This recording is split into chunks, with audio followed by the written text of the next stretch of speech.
জাতীয় স্টেডিয়ামের বাইরের জনস্রোত, লাল সবুজের পতাকা ও মুখে রংমাখা দর্শকদের উল্লাস। বহুল প্রতীক্ষিত ম্যাচ। গ্যালারি ছিল কানায় কানায় পূর্ণ। স্টেডিয়ামের আলোয় ঝলমল এক রাত, যেন লেখা হবে ইতিহাস। কিন্তু শেষ বাঁশিতে ভর করে ফিরল হতাশা। এশিয়ান কাপ বাছাইয়ে সিঙ্গাপুরের কাছে 2-1 গোলে হেরে গেছে স্বাগতিক বাংলাদেশ। প্রথমার্ধের শেষ মুহূর্তে সিঙ্গাপুরের ফরোয়ার্ড সং উই ইয়ং এর গোলে এগিয়ে যায় সফরকারীরা।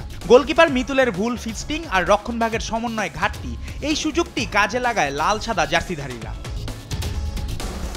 দ্বিতীয়ার্ধের শুরুতেই বাংলাদেশের কিছুটা ছন্দহীনতা কাজে লাগিয়ে ব্যবধান দ্বিগুণ করে সিঙ্গাপুর। হামি শিহানের শট রক্ষা করলেও ফিরতি বলে মাটি কামড়া শটে গোল করেন ইকসান ফান্দি।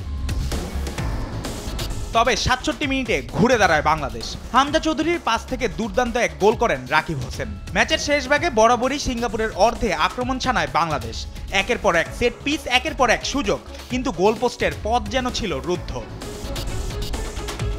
এই ম্যাচেই অভিষেক হয় কানাডা প্রবাসী মিডফিল্ডার সামিত সোমের। শুরু থেকেই তার পায়ে ছিল দারুণ নিয়ন্ত্রণ। ম্যাচে যোগান দিয়েছেন একাধিক সুযোগ। প্রথমার্ধে ভাগ্যও ছিল বাংলাদেশের পাশে।